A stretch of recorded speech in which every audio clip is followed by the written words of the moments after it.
Welcome into the Sources Say podcast, your go-to Kentucky basketball podcast on the KSR Podcast Network, presented by Club Blue. Club Blue is the official collective partner of the University of Kentucky. I am your host, as always, Jack Pilgrim of Kentucky Sports Radio. Very excited to be joined once again by Shawn Smith. Shawn, what's up, buddy? This one, I think, means a little bit more to you as a native Middlesboro and just kind of where you live, who you are surrounded by. I think you woke up on Wednesday morning feeling quite chipper. Am I correct? Yeah, that's the second Wednesday morning in a couple of weeks that I woke up feeling that way as well. No, this growing up was my Louisville game. Like this, that's. For this part of the state, now living in Lexington, that's the equivalent to playing Louisville, in my opinion. And for me, it was personally. Growing up, I didn't know many Louisville fans at all. Actually, I don't think I knew any Louisville fans. But I knew a lot of Tennessee fans that like to talk. They still like to talk. But I've not heard from them this year. And I wonder why. The Cats are 2-0. And it's been one of those things, Jack, where Tennessee doesn't defend the three very well against Kentucky, and Tennessee can't make a three against Kentucky. And here we are. Kentucky gets another massive win. Now, if I'm not mistaken, 4 wins versus the AP top 5. Pretty solid thing. And 7 against top 15 competition, which is the all-time Kentucky basketball record. I mean, just think of some of the individual moments with this group and what they have, the gauntlet they have had to go through and the different challenges and the little individual hurdles with each of those games. And like even down to like the comebacks and the injury adversities and just the different kind of storylines with all of them and how they were able to rack up those 7 wins to make history. Like, I get it. I know the Arkansas loss sucked and it stung, and that was the one that we all had circled on our calendars. But if you were to tell me that going into the year 1 of Mark Pope that the resume would look the way it did with Duke, with Gonzaga, with Florida, with Louisville, with a Tennessee sweep, with Texas A&M, with Mississippi State, just go down the list of what they've been able to accomplish.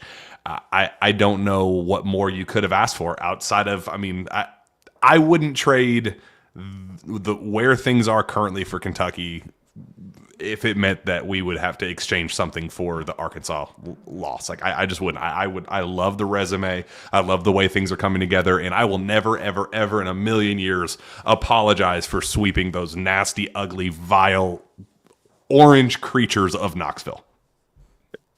No, you don't apologize, especially a series sweep, right? Like in the regular season series, and you could meet again in the league tournament. The way the seeding and things works for the NCAA tournament this year, and so many SEC teams, who knows, you might meet at that point as well. But no, Kentucky has kind of flipped this thing in this series. I know there a couple of years ago we were talking that Rick Barnes had John Calipari's number, Rick Barnes had Tennessee's number. Well, like this isn't just a Mark Pope thing. Like Cal kind of flipped it before he left, and now Mark Pope is off to a great start in the series as well. And I think that he understands how important of a game that is.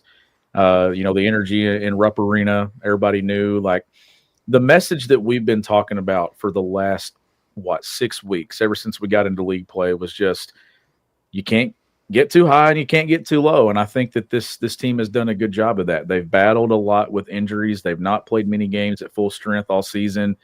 You get Lamont Butler back, no Jackson Robinson. Like it's just a interchanging roster, it feels like, in the backcourt and at other spots. But credit to them, Jack.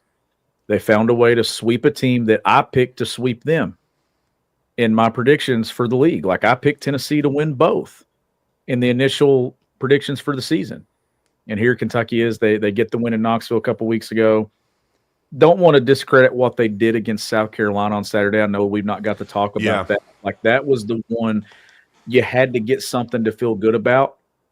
And then you come back and you follow it up, and here you are. You're putting yourselves in position to get to that double-digit win total in the league, which is just extremely hard to do this year. And they've avoided the dreaded 3-game losing streak in the league that is getting a lot of teams.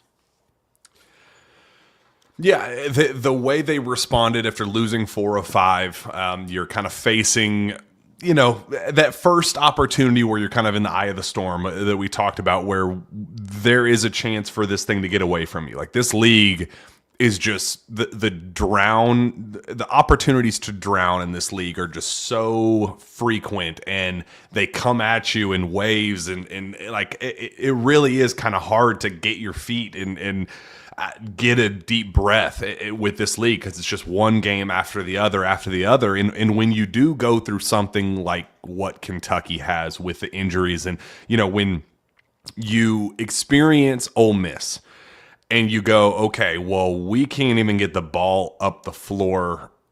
I mean, turnovers are massive issues, absolute turnstiles defensively, can't stop anybody.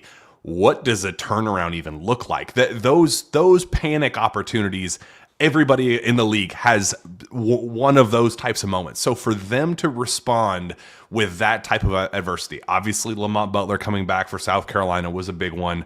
Obviously in the first half against Tennessee, his impact was felt massively, and we have to talk about just kind of the dynamic of, how they scrape together the win down the stretch and all that, but just the response after facing adversity, big picture, and how they just grew defensively. The last 2 games overall, it wasn't just Lamont. I mean, even when he was out, I really thought there was just a cohesion and, a connectedness that we haven't seen with this group, with team defense in a really long time. Some poor stretches, obviously.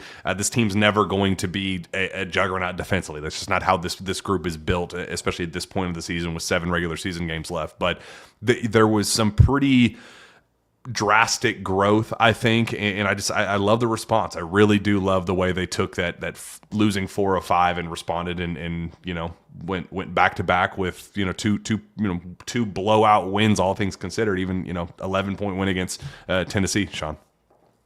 Yeah, I mean, your season can go one of two ways, right? Like, and Tennessee has been sandwiched in between all this, right? Like, you lose to Alabama, you lose to Vandy, and then you go build some confidence on the road in Knoxville a few weeks ago, but then you follow it up with just 2 really just gut-wrenching losses. Obviously, the weight of what the loss to Arkansas was, and then you come back and have arguably your worst performance of the year in a loss at Ole Miss. You're kind of treading, right? You don't really know, okay, where do we go from here? Is Lamont coming back? Are we going to have Jackson? Like, there were a lot of questions there, but credit to Kentucky. They got the win that they had to get against South Carolina just to get back on track.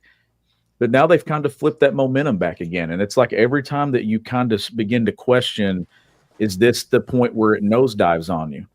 And you really go, this season goes down a path that maybe we didn't think it would get to.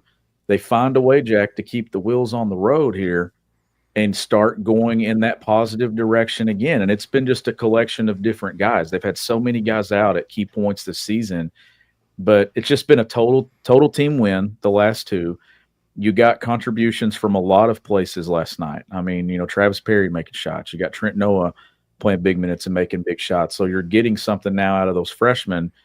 And to me, like, you put yourself in a position now you got a chance to close strong. Like, there's some games there that you can kind of go in with a chip on your shoulder, and you got a road trip to Alabama, you got a home game with Auburn. There's some tough games, and they're going to face adversity again at some point. Like, that wasn't the last time they'll face it. They're going to face it again. But you mentioned defense. This was never going to be a defensive team that just had great individual defenders, right? Like, this has to be a total team effort and team defense on that end of the floor. And they have made strides the last couple of games. And now it's about, how do you carry that momentum into the next opportunity and into the closing stretch here? And it's hard to believe that we're actually entering that closing stretch of this thing, but here you are. You've found a way to get back above 500. And let's see how they turned up. This one coming up this weekend is a massive one, I think, to kind of swing some momentum about this closing stretch. So let's talk about what went right for Kentucky, and just kind of the new reality with this team, if you will. What those last 8 minutes look like might be what this team looks like for the foreseeable future. But I just kind of want to talk about the vibe of the game walking into Rupp Arena, knowing that you were without Jackson Robinson, just this kind of mentality of, okay, so Jackson was kind of the catalyst that kind of got things rolling down in Knoxville. He goes for 17, but in that early 12-4 run to get the game going and just kind of set the tone with like, hey, we're here, we're ready to play, we're here to make shots, like we're not challenged by your environment, like we're here. Jackson hit 2 of those big threes, and he was kind of one of those early, momentum shifters. So when you know that guy is out, he had been kind of the stable force, if you want to call it that, because the point guard position has not been pretty in the last couple of weeks. And you have a very limited Lamont Butler, played solid against South Carolina, much more of a disruptor defensively than he was in terms of loading up the box score with, scoring or, rebounding, assistant. Like it wasn't about filling the box score. It was more so just his defensive presence. Thought we saw Kentucky's best defensive effort overall against South Carolina. Got a continuation of that in the first half against Tennessee as well. But there was still a vibe in that building where, it was a late arriving crowd. There was snow. The weather sucked. The traffic getting in was terrible. And, it was a super late arriving crowd where at tip off, I was like, man, the juice in this building just isn't kind of where I thought we would need it to beat a top, a revenge-seeking top 5 Tennessee team that is playing really, really high-level basketball right now in the SEC. So for Kentucky to get off to the start that they did, not with the vibe of the building, like, oh man, like it's goat, like I feel it, I feel the juice, like it just didn't have that vibe in the building. Being there after being in that building for 100 of those types of games, just didn't get that vibe for it. For the way they got started, the way Lamont, first play of the game, getting that rip, going coast to coast, getting the finish of the rim. It's like, okay, baby, let's go. Like, let's ride. Like, we're here to play. That was just one of the most beautiful first halves that I have seen this team play all season long. I thought they were absolutely tremendous in just how they were able to do it, with Trent stepping up, hitting 3 big threes. You know as much as anybody what that meant to that area in this game. Him setting the tone early with some big shots. Brandon Garrison hitting a 3. Travis Perry hitting, these unlikely heroes in this game to step up in that big moment. And even when it's not the prettiest product, they're just, hitting singles and hitting singles and hitting singles and chipping away. And you just loved everything about that first half. And then when you get to the second half, you start feeling like, okay, this thing there's a path for a pretty substantial victory here.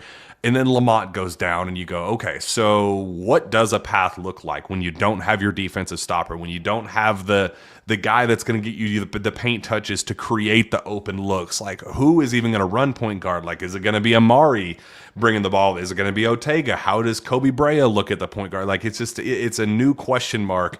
And for them to win that final 8 minutes, Shawn, 21-10, with Trent playing the majority of those minutes, playing some really, really high-level basketball, Travis Perry stepping up, get just different guys contributing. Ainsley Almanor, you said it first before anybody else, even before Mark Pope said it, that Ainsley Almanor was going to win Kentucky basketball games, and the way he has done it over and over and over again, that was as gutsy of a team win we have seen this team put together all season long. It was, and the thing with Almanor is, we've talked about this so much on here, but I can't help but go back to it every single. And I'm gonna keep coming back until the well's dry, right? So with him, it was easy to buy into a role, and his role has been the same, but it's increased because of the injuries, right? And guys being out, like he's had to get more. He's obviously got more shots. He's got more minutes. But to me, he was the perfect guy to kind of step in and take those minutes that were available. But to me, Jack, it's kind of a down the stretch. It was different because you didn't have your primary ball handlers at all.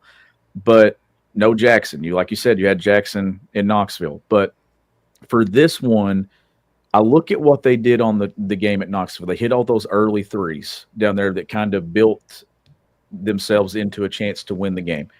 Look at last night, and you're talking about the threes they made in the first half. So they're making threes. Tennessee's not. Tennessee comes out and in the second half, and they do shoot 50% from the field. But Kentucky's able to get to 69 or 60% from the field, 60.9, so 61% from the field in the second half. They made threes at the right times. It was a collection of guys making threes. Like when you get the 12 made threes and you see that it's not just coming from one or two guys, it's a total team effort that Kentucky's able to kind of hit you with. And if Kentucky's making threes, they're going to have chances to beat teams, regardless of who they're playing. Kobe Bryant made some big shots, and I just think it's been somebody different. Like, and then you got your guys that consistently step up and do their thing. But look at the way that Kentucky's had to face adversity. And this guy's been out. And just when you think, well, this guy's got to be more of a primary ball handler now, and they step up and they do it. That's what gives me some hope about getting in the NCAA tournament. If they can get semi-healthy over the next 3 to 4 weeks and get into that tournament, they have shown that they can win games with a variety of different faces playing of different ways. But it's the total team effort of making shots that this has always been a total team thing. They have to beat you as a team. They can't beat you individually. And I think that the 2 wins against Tennessee, Jack, reflect the strength of this team of multiple guys making shots. Trent made some big shots down the stretch in Knoxville in that win. That was kind of the moment where he came out and we're like, okay, Trent's got to play more. And then he comes into this game and is obviously able to make a significant impact, in Travis too. Like getting impactful minutes from both of those guys in February, none of us had that on our bingo cards at all. None of us had it. But they were able to do it. And Trent, obviously, that's a personal thing. Like, it's the same where I'm from. Harlan County, Bell County, that area of Kentucky is so familiar with Tennessee basketball, Tennessee football, because those people, they know each other. That was a personal game for Trent. I know that felt good for him. But he can't play Tennessee every single game of his life. As much as I'd love to see it, because for the love of God, anything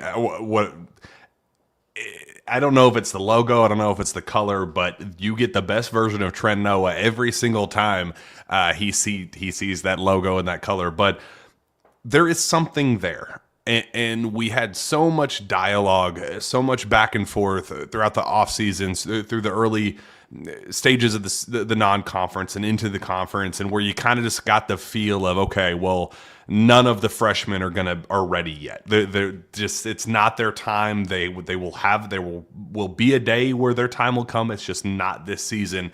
And you've seen Travis Perry play very, very high level basketball and very, spurts, not sustained long term, but you've seen flashes of brilliance with him, and you saw one of several of those actually in this matchup. But I thought watching Trent Noah in rhythm, in the flow of the game,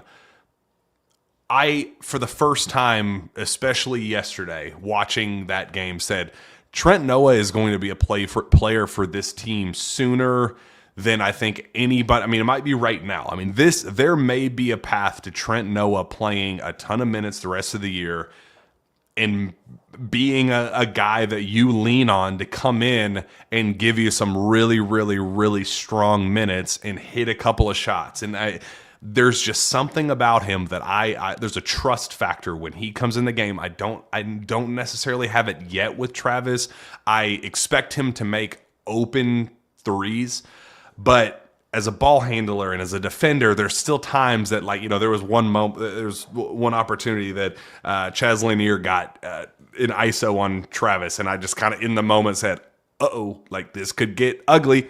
To Travis's credit, he held up and forced the miss, but the trust factor is just not there where it needs to be. Colin, I trust him defensively, but I just don't have that trust factor in him offensively.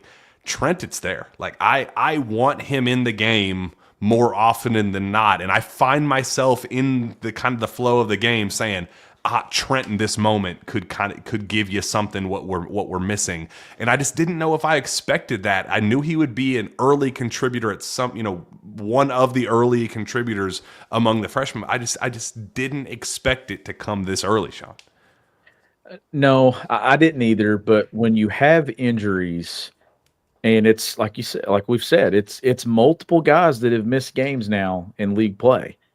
Like you're talking about getting to an area of your backcourt where if you had told me that Kentucky would play, on the road in Knoxville without Lamont and then at home without Jackson Robinson against Tennessee, like I'd be like, how did Kentucky win either of those games? If you'd have told me that in December or November. But, here you are. And credit to Mark Pope. 10 guys got in last night, played 10 guys. Like this thing with injuries, it's not like he's just condensed the rotation to 6. Like he's like, you know what? I didn't have these freshmen playing impactful minutes for a stretch because I didn't need them at a point, but I'm not scared to go to them. Like I'm not going to shy away from going to these guys. And we've seen, all of them have had their moments. I know, obviously Colin Chandler's played a lot in the Arkansas game. He didn't play, much last night, but it was Trent's turn. It was Travis's turn. But continuing to play 8, 9, 10 guys, even though you're stretching it now and guy 11, 12, and 13 is getting some minutes. Credit to Mark Pope for not being shy to go to those guys and the staff for putting them in. But just look at, like, when you look down the box score, Jack, there's not a player on Kentucky's roster that hit more than 4 shots, that made more than 4 shots last night. Like, there's no just great individual effort that stands out. That's like, man, that guy had to go off for 25 for Kentucky to win the game. No, it's a total team effort of balance across the box score. Like, you've got Almanor with 4 made field goals, Amari Williams with 3, Oweh 4 of 11, Kobe Bryant 4 of 9. Like, it's just down the list. It wasn't like somebody had to be Superman and kind of put it all on their back and carry Kentucky. It was a total team win against a good team at Rupp Arena. And when your numbers for the end of the game, when you shoot 50% from the floor, 50% from 3, and right at 79% from the free throw line, you're beating a lot of people. And that's against the number 1 3-point defense in college basketball. Yeah, that's twice now. That they've shot the 3 well against Tennessee. 50% both games. And that's twice that they've defended it well. I mean, Tennessee didn't make a 3 in the first half. They do make 3 in the second, but it's not efficient. I mean, we're talking 3 of 13, like 3 of 18 for the game. So I still think Chaz Lanier's in Rupp Arena launching bricks right now as we speak. Like I still think he is somewhere in there trying to hit his first 3. And we knew the thing about this league is it can humble you really quickly this year, and everybody knows that at this point. But you also are just a nod away from building confidence. So that's why it's so important to not get caught up in the swings and the momentum swings of this. And they're going to swing again. I'm telling you, there's going to be another swing here where we're going to have that uncomfortable episode or two where we're like, man, what went wrong here? That's just the way this thing is. And that's why I said a couple of weeks ago, just to keep surviving and get to the league tournament, get to the NCAA tournament and see what you're made of and get healthy. But when you lose on the road at Vandy and then you drop one to Arkansas at home and some games that you're like, man, you really let those slip away. Those are 2 that maybe we had built in thinking they were going to win. You got to go make it up somewhere. And they've found a way. They've made it up in Knoxville, and now they've made it up at Rupp. And I don't know if when the season started that a lot of people gave Kentucky a chance to beat Tennessee. I don't think a lot of people really thought they would come into this one with another guy out and have a chance to beat Tennessee at Rupp. Like, you knew you were getting a hungry Tennessee team walking in here. You'd beat them in their building just a few weeks ago, but you get a regular season sweep, and now let's see where they go from here. Like, this thing could have really flipped for you. Like, South Carolina, it's not a good team. I know tonight they're with Ole Miss, right? It was like that. I know I was looking at it a moment ago, and it was a tight one down the stretch. So just shows you what the SEC, how the SEC, what it's made of. You got the score there? I'm pulling it up right now. Last time I looked, it was like 6-point Ole Miss lead. Okay, but it just goes to show you that you can't assume anything in this league. So they got the win Saturday, and then They won 72-68. 72-68, right there. Villanova upsets St. John's, by the way. Yeah. You just got, I mean, in this league, you never get too comfortable. But credit to Kentucky. They got a series sweep that I think in the end of this thing, when we look at it, we're going to look at those 2 wins and be like, man, you really did a lot for your resume by beating Tennessee twice. And you put yourself in position to finish with double-digit wins in the league. And we know how hard that was going to be to do this year. Now, they still got work to do. Still got to win some games. But they've at least put themselves in striking distance. And if they can get relatively healthy here, like look at the guys that have been out. It's not just backcourt. It's been interior pieces too. Like it's been a collection of injuries and just, unfortunate events that have led to them being crunched rotation-wise. Got to keep getting big minutes from Trent Noah. Got to get made shots if Travis Perry's playing. If he gets standstill threes and clean looks, I'm confident that thing's going in. But they're getting production from a freshman class that I don't think any of us thought 4 or 5 weeks ago they were going to have to go to. And I think some of us maybe even thought that if they had to go to, they probably weren't going to get much. But credit to those guys for also being game ready. And Mark Pope not being afraid to go to them. So I guess when we look at So I leave for Austin tomorrow morning. My flight leaves at like 8 a.m. So I'll be getting down there. And if any of our listeners are down there, make sure you reach out and we'll, do some stuff leading up to the game. But what does this stretch look like? Talking to Mark Pope after the win, there was optimism long term that both Lamont and Jackson would be back, and you hope to have them for March Madness, hope to have them in the SEC tournament. Like it's not like this is a deal where this is the permanent solution. What does that look like? But if you have to assume that at Texas, Vanderbilt at home, and then we'll see what happens at Alabama, you'd like one of them to be back by then. What does that look like? How sustainable is that? The last 8 minutes that we saw where Kentucky wins that stretch 21-10 with three of your main your only three ball handlers out. What does that path look like to success? How can they continue this momentum? How can they go down to Austin, win that one without 3-point guards? How can they, get that revenge matchup at home against Vanderbilt? Games that on paper will probably be favored and should win. How do they make that happen? And this is going to sound, silly, but you got to keep making shots. And, the 3-point line is such it's, when you're talking about success for this team, the 3-point line is just such an important piece to which direction of the win-loss column they're on, Jack. And if they're able to make threes and they're able to shoot efficiently from there, if they're still able to get to the free throw line, I know it wasn't a high number, but still been able to shoot 11 of 14 from the line, like that you're at least efficient when you're in your opportunities when you're getting there. Do you continue to defend at a level that gives you a chance, even though that you're not at full strength? But don't turn the basketball over, value possessions. I do think that this game coming up, just because the stretch that they're on and then the stretch to close, it's easy to say that the next game is always the biggest game of the season. But I do think for Kentucky that this one coming up Saturday is the biggest game of the season, just because I'm confident that they're going to have a great opportunity to get Vandy in this building at Rupp Arena.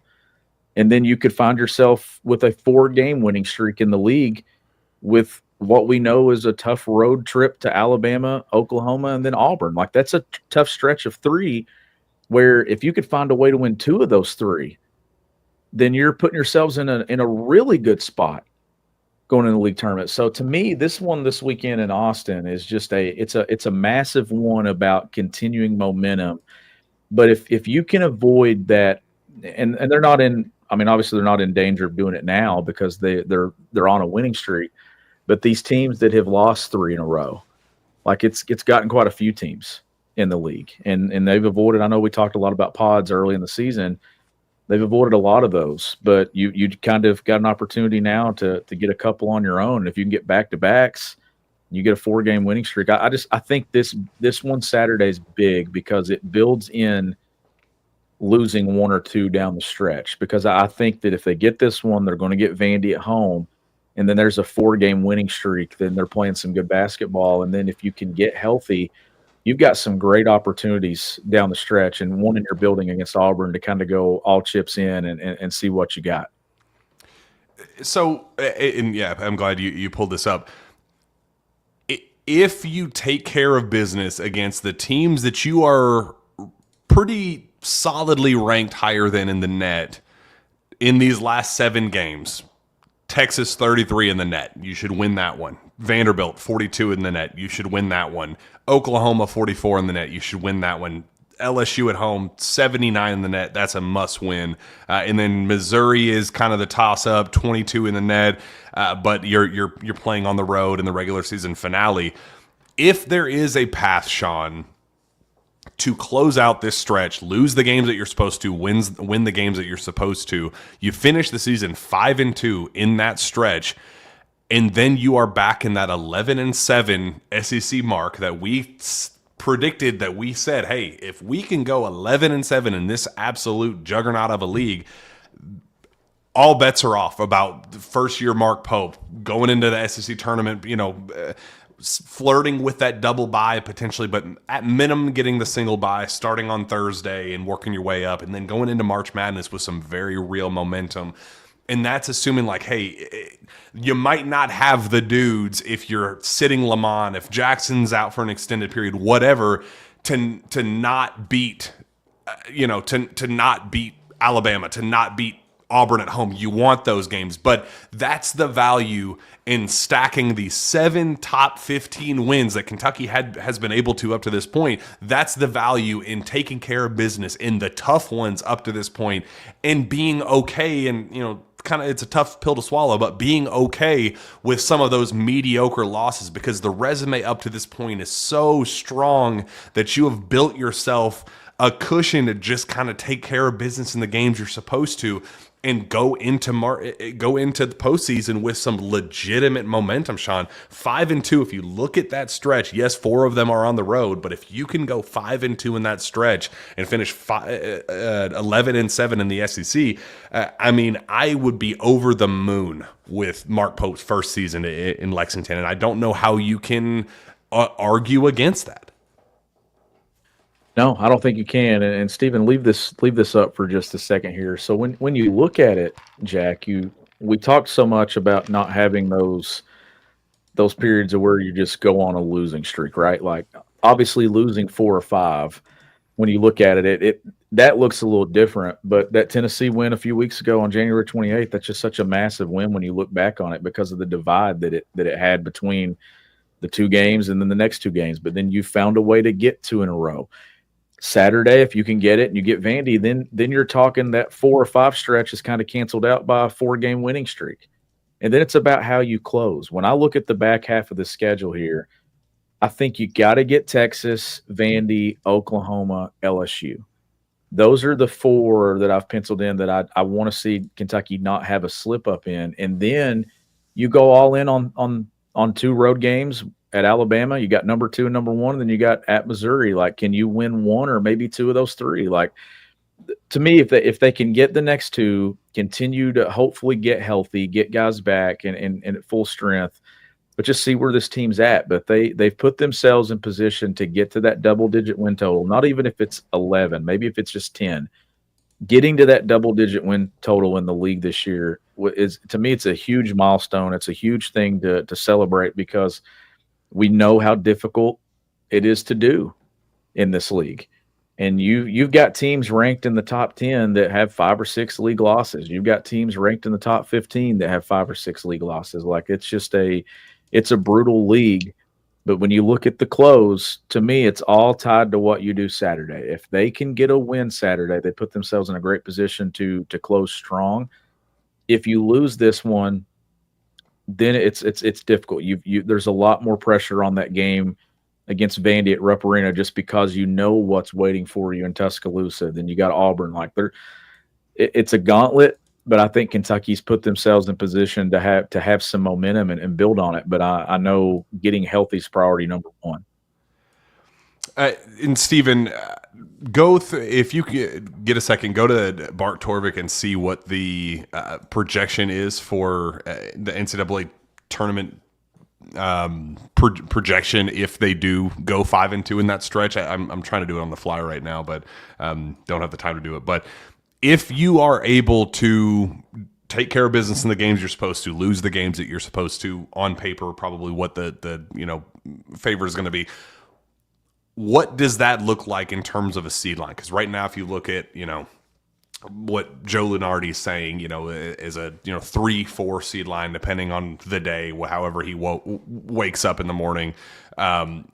What would be ideal for you at this point? Does it even matter? Are you more focused, Shawn, on that SEC, kind of seeding race at this point, or are you more focused on what the NCAA tournament seed line will be? I don't know if this is a year where I'm getting caught up in the seed as much, where in years past, if we know the difference in a 4 and a 5 and a 3, like we know the significance of that. But with this team, Jack, it's been such a grind to build the resume that they have. Like 8 quad 1 wins, they still got a couple of more like opportunities here to add to that. Well, more than a couple, but when you look at the resume that they've built, they have shown you that they can beat the best. They've shown you, and not at full strength, but they've shown you that they can lose at any point as well. So it's put you in a spot here to where I don't know what to predict with this team. Which in a sense here, it makes you have some anxiety about it. But then again, it kind of makes me excited to watch it because I just don't really know what to put as an expectation on this team when it comes to a postseason. But I've got confidence in them that if you get them in a tournament setting and they're healthy and they shoot it well and they can kind of identify and lock in and be like, all right, this is the final stretch here. That this is a team that can win some games in the NCAA tournament and go on a run for itself. But seed-wise for me, I don't really care. I think it could be anywhere between the 3 to 6 if they continue to keep winning. And I could see Kentucky having success at any of those. I can also see them having a cold shooting night, Jack, and being vulnerable and losing to somebody in the first or second game of the NCAA tournament. It's an NCAA tournament that I'm going to enjoy this year, watching Kentucky in it, because I truly do not know what to expect. And that's not a bad thing. I'm not saying it because I'm not making that as a negative comment. It's just given the way that I've thought that every point that the season could turn in a negative light, they find a way to step up and win big games when their backs are against the wall. Well, guess what? When you're in the NCAA tournament, your back's against the wall every single night you take the floor. So they've shown me in those moments that they can win, but I don't really necessarily think that the seed matters as much. I think that this team's capable of being a 6 and running through and beating a 3 the second game, or I think if you flip it, they're just as capable of being a 3 and losing to a 6. So I don't know. They've put themselves in position to be a good seed, and if they can get this stretch of 4 and then win one of those 2, Alabama, Auburn, I mean, depending on what you do in the league tournament, Jack, like you're talking a pretty solid seed with a double-digit quad 1 win total. I finally did it, but Steven did a couple of projections as well. 3 seed if you go 5-2 in those games, lose to Auburn, Alabama. If you win out, which Josh Carter, who's a Tennessee fan who needs to be more worried about figuring out how the hell his team's going to score baskets than what Kentucky's doing right now, is wondering how that would even what that would even look like to win out. But if they are able to do that in these last 7 games, it would be a 2 seed potentially. So if they win out, man, talk about a resume. If you win out, how many quad 1 wins would that be if they were to win out? Like if they were to win out, so they already have 8 quad 1 wins. You'd be stack 8, 9, 10, 11, 12, 13 quad 1 5 wins left. Yep. And depending on what you get in the league tournament, like every game in the league tournament may be a quad 1. that you play. So Yeah, I I'm mean, we confident. could be talking 13, as many as 17 quad one wins if you win 4 in Nashville. um, I'm confident that this is going to be a double-digit quad one team. I mean, at this Yeah, I mean point, you would think they're so, damn near right? there right now. They're there, and I just think Great that comment, by the way, Josh Carter. That's a great one. that is a good one. Yeah. I'm just thinking about the job that Mark Pope has been able to do in year one, and regardless of how this thing closes and how they end, just the ability to bounce back at different points. And look, this thing it's hard to win when you got all your guys. It's even harder when you're missing a different guy every single game. Like you just get Lamont back, and then you question if Jackson's going to be able to go, and then is he not able to go? Like that is built. You can't simulate the team and the things that can do for you internally when you're able to win without guys. Because what it does is it gives you a sense of confidence that you have backed up on the floor in your locker room, that you know what, we've been without so and so. This train's going to keep on rolling. We just got to do it a different way. Like somebody else has got to do something different. We got to make shots. You got to defend as a team. But if this Kentucky team can get healthy, then I think they put themselves in position, Jack, to go on a run and win some games. Now, how far that run goes, it depends on how healthy can they get. But just what an excellent job that they've done as a staff, just with the ability to handle adversity and bounce back. This thing could have flipped in a negative light, losing to Arkansas, then going the way that they did at Ole Miss. It could have. Credit to them, though. They're able to get 2 in a row at Rupp, and then let's see what they can do on the road here. In this, going back to the Tennessee game real quick, this team does just have this like inevitability about them, where and somebody JJ and Paw 2020 said Steven, you and Jack didn't think they would win last night. Being totally transparent, my vibe check has been pretty good this year, all things considered. On like, going down to Knoxville, Steven will be the first person to tell you I thought we were going to go and win that game pretty soundly. Like I had a good feeling about it.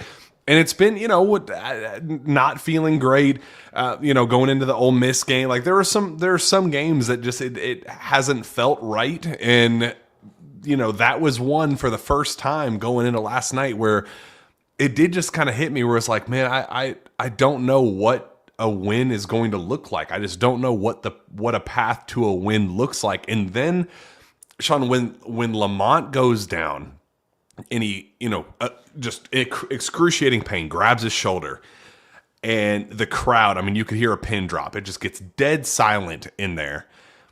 There is just this sense of there's no way. There is no way that this team, going through what it's already been through, even, and knowing that like Tennessee is a really good team, knowing that they are, trending at the right direction, playing really, really high level basketball. Like those two things, it just kind of felt like it was time for that luck to lose out. And we've talked about this team playing with fire and, taking these early deficits and thinking that they're just invincible and can dig themselves out of any hole and all that. Like that's been a talking point in the past, but it just felt in that moment, it was like, all right, the luck has run out.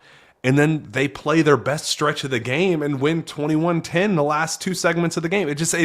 This team, and I can't stop thinking about the NCAA tournament and how so many teams kind of have to have everything play out perfectly for them to win games.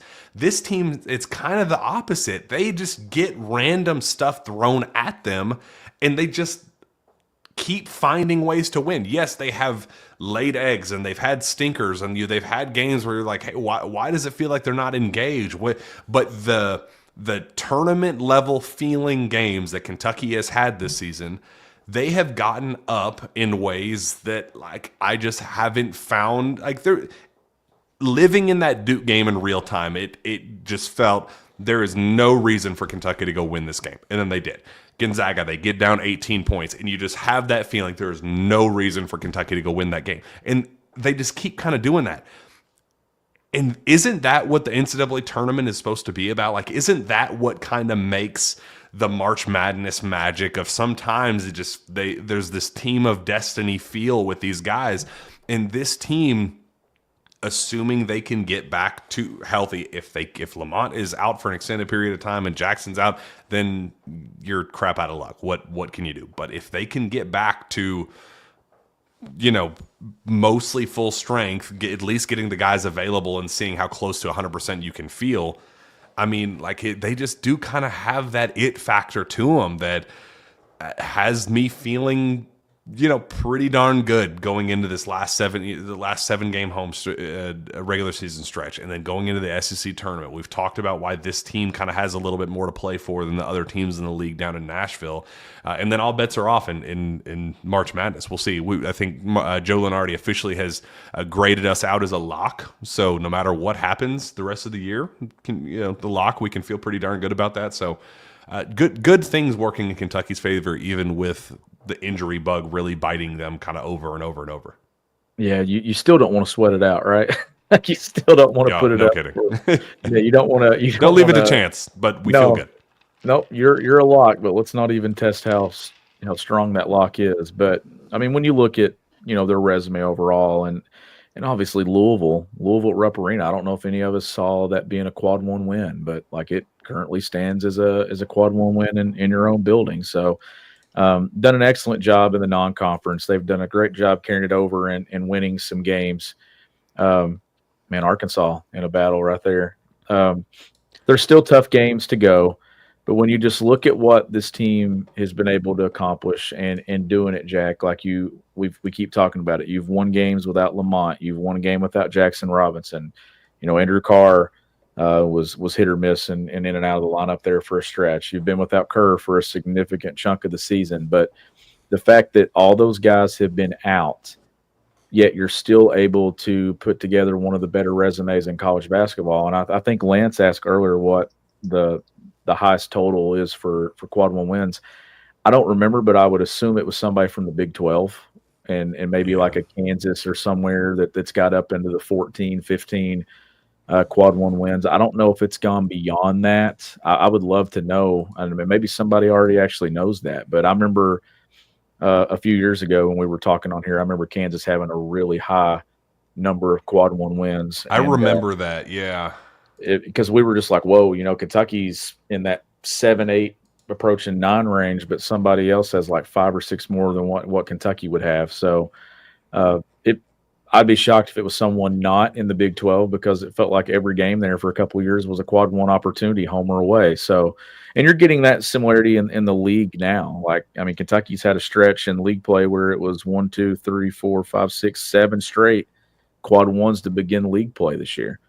And then you had the quad 2 against Arkansas. That was the first game that's not showing up as a quad 1 in the league, is the Arkansas game at Rupp. So, the depth of this league, it's obviously allowed you to build resumes. And if you did something in the non-conference like Kentucky was able to do, you built in some room to struggle for a stretch. But the majority of your losses, even if you struggle in the league, Jack, majority of them are quad 1 losses. So it's not really damaging to what you're doing.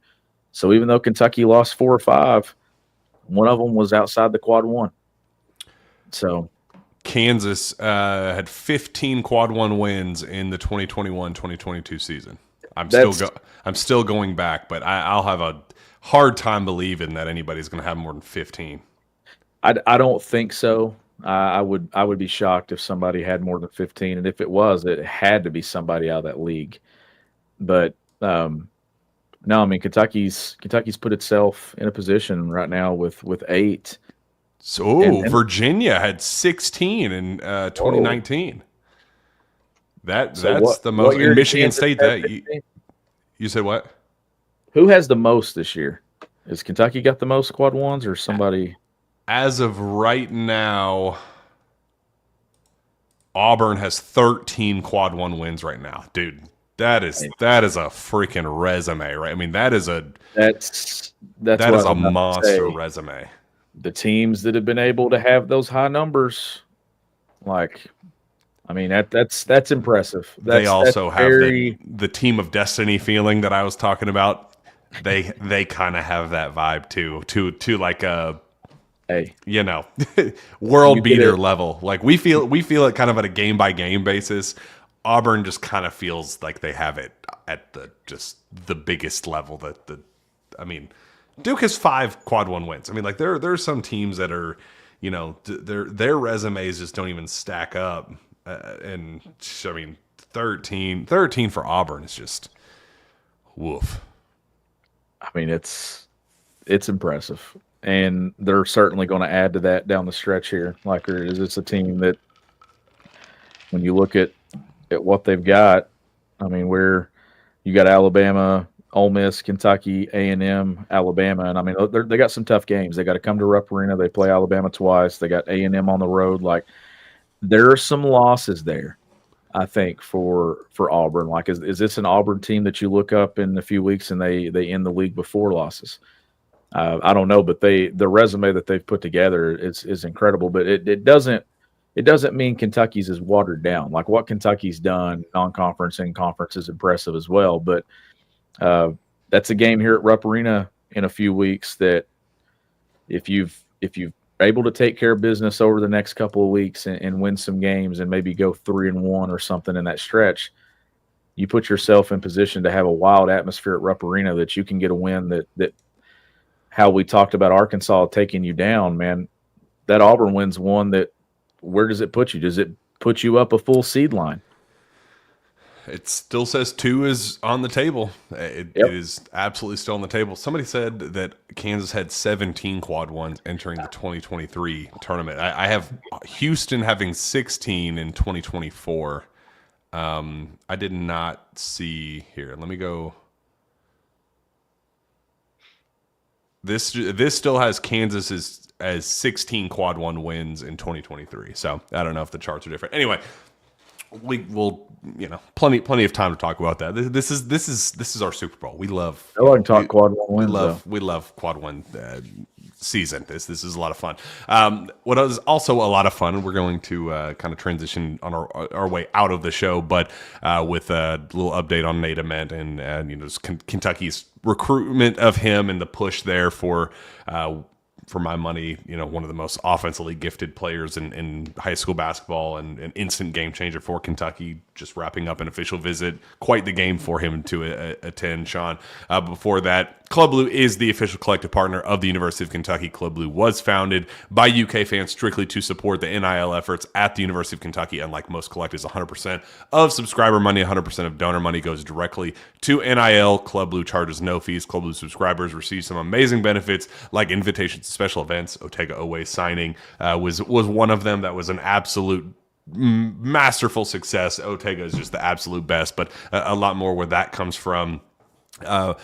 Meet and greets with UK athletes, sign merchandise, monthly giveaways, ticket giveaways, Club Blue merch, and more. Subscribe today at www.clubbluenil.com. You get to pick which sport you want to support when you sign up. Choose your sport and support with Club Blue. Also, our friends with Circa Sports Kentucky, the best time of the year is here, especially in the next couple of weeks. March Madness, gosh, I'm just counting down the days to that.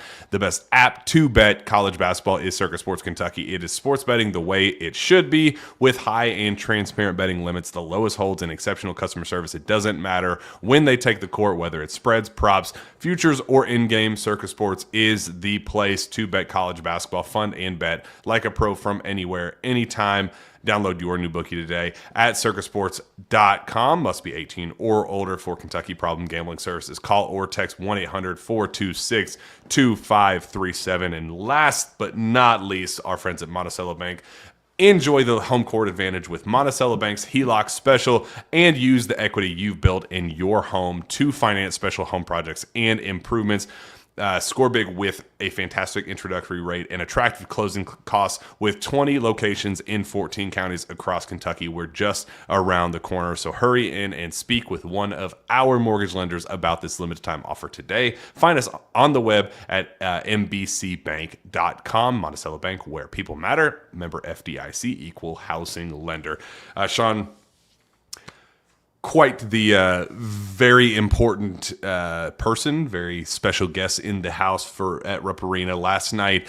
Nate Ament, number 3 player in high school basketball, who is down to 11, but not really down to 11. We'd say, 5 schools legitimately in the running to land. For my money, I think he is, in terms of offensive potential, in terms of versatility, in terms of a guy who was born to play for Mark Pope, if you ask me. In attendance, Kentucky had previously pushed its chips in on Caleb Wilson. The timing, had already made inroads with him. 1A, 1B with North Carolina. They lose that one. Congrats to Hubert Davis. There's a whole lot more on that guy's plate right now than recruiting, so good luck there. Absolute disaster of a program. So we'll see what happens with that. But the way this staff operates is on a very time-based. If you are ready to make a decision now, they are going to push their chips in on you now and kind of just deal with that and take the hits and wins as they come. And then if you land that one, you could say you're done. Lose that one, then you could move on to the next based on time. That's kind of how things unfolded with Caleb Wilson. They miss on him. Able to pivot to Nate Ament, who is ranked higher, but similar, for how good Caleb Wilson is defensively. Nate Ament is, the offensive equivalent. Brilliant basketball high potential kid. Get him on campus. He was already in attendance for the Knoxville win as a guest of Tennessee. That's fun. And, you get to kind of build on that momentum just a couple weeks later by hosting him on an official here in Lexington. Kind of worked the phones all day long. Really got some awesome feedback on how that visit went. I think there's a lot of doubt publicly and, nationally at the national level that Kentucky, not really a real contender. Why are they wasting their time? These other schools had, kind of laid the groundwork early. But I think it was a little underrated that Kentucky still had maintained a consistent level of communication, just kind of with an understanding that, hey, this kid isn't going to be committing anytime soon. So let's kind of take the priorities for, time-based priorities now and then cross that bridge when we get there. So I think that was kind of a misconception about this recruitment and how Kentucky was seemingly way behind when I don't think that was necessarily the case. I've always thought they were kind of in, maybe not a top contender, but definitely in the conversation. Part of the reason why they made a top 11 list for this kid. So Duke and Louisville kind of known as 1A, 1B for him and kind of the next tier, next grouping. Tennessee in the running there, Kentucky in the running there. There's some buzz that Arkansas is making a push. John Calipari visited him at his school here last week. And the feedback was very good, Sean, that Kentucky really kind of did a bang-up job. Obviously the environment helped with Rupp Arena. The win helped being able to get the season sweep. But, being able to, hey, the freshmen in particular, like Trent Noah stepping up, Travis Perry, guys that are ranked, dozens of spots lower than what Nate Ament is going to be able to bring. Hey, if they're able to do that on this stage in this type of game, what could you bring to the table for us? So some different pitches that worked really well. Whether people want to admit it publicly or not, this is, NIL is going to be a pretty significant factor in this one. And it's my understanding that Kentucky, kind of understands that they wouldn't be involved with this if they didn't think that they could compete in that realm. So I think that from a competitive standpoint, I think there's a lot working for Kentucky right now. I'm not ready to say that they are a favorite, that they're going to, trending for a commitment right now. But they have put themselves in the conversation for one of the best players in high school basketball, and we'll just see. We'll see where things go from here. But I feel a lot better about Mark Pope's chances of landing his first big fish today than I did even yesterday, and certainly 2 days, before going into the official visit. So, how important is it, in your perspective, Sean, for Pope to land a kid of his caliber versus just saying screw high school recruiting, let's just hit the portal? What, as kind of a outside looking in, how important is it for you as a casual fan to land a kid like him? You're going to have to do it at some point, right? Like you're going to have to reach that level of recruiting and win some of those recruiting battles, and we know that. Like if you're at Kentucky, you're going to have to get some guys that are in that top 5, top 6 players in the country that can make an instant difference for you on a roster, regardless of what you do in the portal, what else you have in a high school recruiting class. And I mean, I'll say this: any chance he can just if Kentucky and Tennessee meet in Nashville, can he just show up for that one as well? Because he apparently seems to be a good luck charm, regardless of please whether of you where come he or goes. not. Yeah.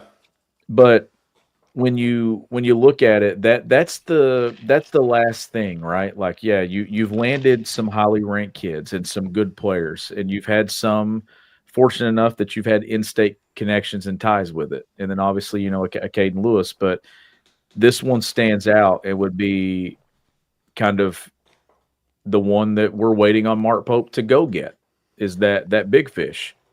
And can he get him in this class and add to it? It'd be a great addition. I mean, obviously a guy that's going to make an impact on your program right away. I think it would be huge. I do think that it's something that getting that off your back at some point and getting one, like we know Mark Pope's going to have to, and he will. But if you can get it done sooner rather than a year from now in the next cycle, man, that'd be a big one if you can get to that point.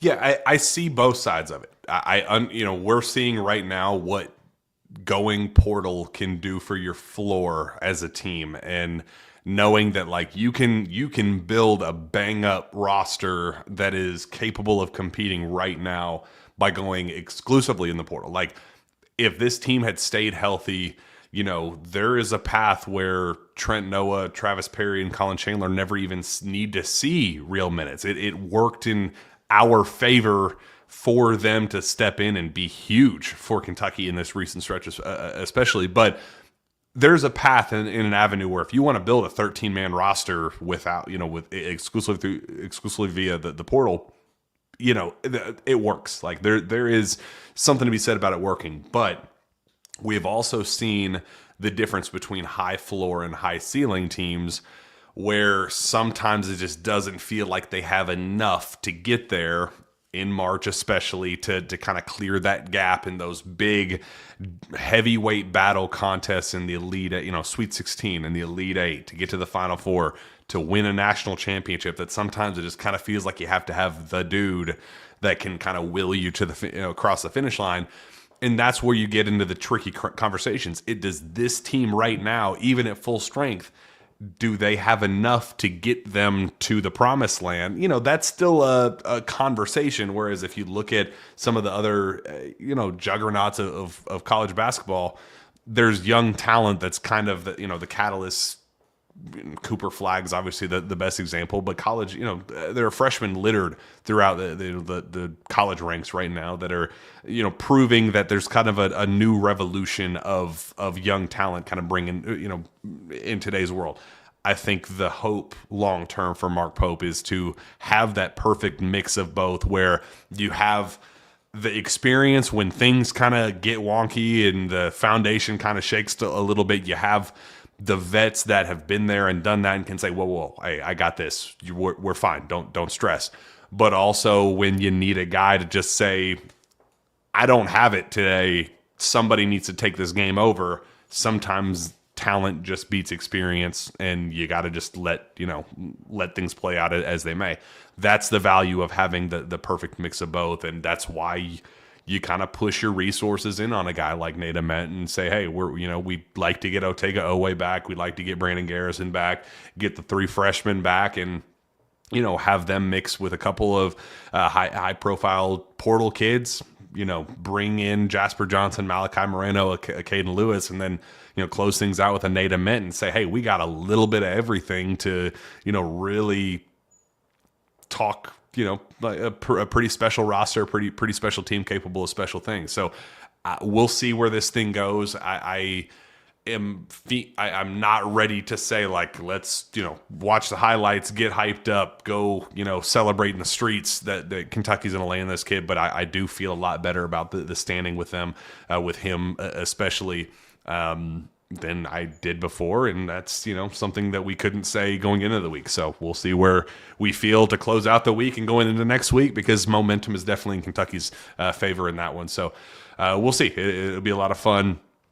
Go subscribe to KSR Plus. We're going to be breaking down the ins and outs of that recruitment, some more of the details and kind of the intel that how we got to this point, how they made the inroads, how they kind of picked up the traction, and what the actual pitches are and all that stuff. That's all on KS Sports. So make sure you go subscribe there. A lot of fun stuff there. But as I pack my stuff up as soon as the show ends, I'm going upstairs to pack up for Austin. How are you feeling, Shawn, about the trip to Austin? Are the vibes good as we prepare for a solid but not great Texas team on their home floor?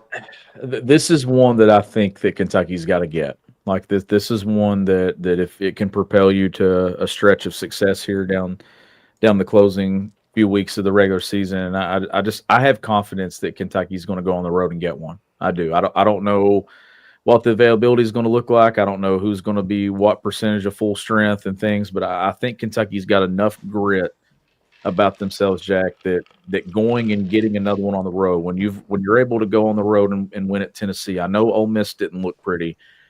I think they've got another really good road game in them here, where they understand that you've won 2 in a row, and I think that there's a clear vision of like, this is a chance here where we can put some success together and kind of string it across a couple of weeks. And if they can get that, I really like what they can do to close the regular season. Still some tough games. This one will be a tough one, but I'm confident that Kentucky's going to have a great opportunity to win it. They lost by 8 to Arkansas at home, went to Nashville, lost pretty soundly to Vanderbilt, and then just got their teeth knocked in at home against Alabama. So team that, kind of similar position that Kentucky had been in, lost 4 of the last 5, really struggling to kind of find its identity. Trey Johnson, who is a former Kentucky target, is playing really, really high-level basketball, but some question marks, a team with a lot of question marks. This is one that Kentucky should go win. I mean, even with the injury bug and some of those concerns, this is one that Kentucky should go win, and I'm feeling the same way. I kind of have this, like, it might not be the prettiest thing in the world, but I think they're going to go and, gut out a tricky victory to, kind of keep this momentum forward and hopefully kind of build a winning streak that can kind of hopefully get us through the really tough back end part of the schedule. And if you're Texas, you're probably looking at this thing the same way, right? Like you're looking at, you got a stretch of Kentucky, South Carolina, Arkansas, Georgia. If you can get Kentucky, they're probably thinking, man, we can get on track and put ourselves in position here. But this is one for Kentucky that I think that could really propel them to a really good closing stretch of the season. If they can get that 3-game winning streak and then come home and play Vandy, I think they put themselves in position to do some good down the close. Well, sounds good. Let's go ahead and wrap this thing up, because I have to get to bed, because I have to get to my flight early tomorrow morning, and I'm not looking forward to that. I'm looking forward to getting down to Austin and seeing it for the first time. So it's going to be a lot of fun, but the night is going to suck. So, Shawn, let's go ahead and get out of here. Where can fans find your work? Like right there. There. Yeah, I don't even know which way. Yep, there. At _ Coach S. Smith. You can find me on Twitter as well, at Jack Pilgrim KSR. Like I said, all the intel you could possibly need on recruiting, on the injury statuses of different guys. Like it's all there on KS Board. Make sure you go subscribe right now. Make sure you're subscribed right here on the KSR YouTube channel. And we're going to see you down in Austin. It's going to be a lot of fun. Let's go kick some Longhorn ass in the very first head-to-head matchup of the new kind of era of the SEC. I'm looking forward to it. We saw it with football, and now it's time to go make it happen down in Austin for the very first time. I'm excited to see what that looks like, and we'll see you down there. Go Cats.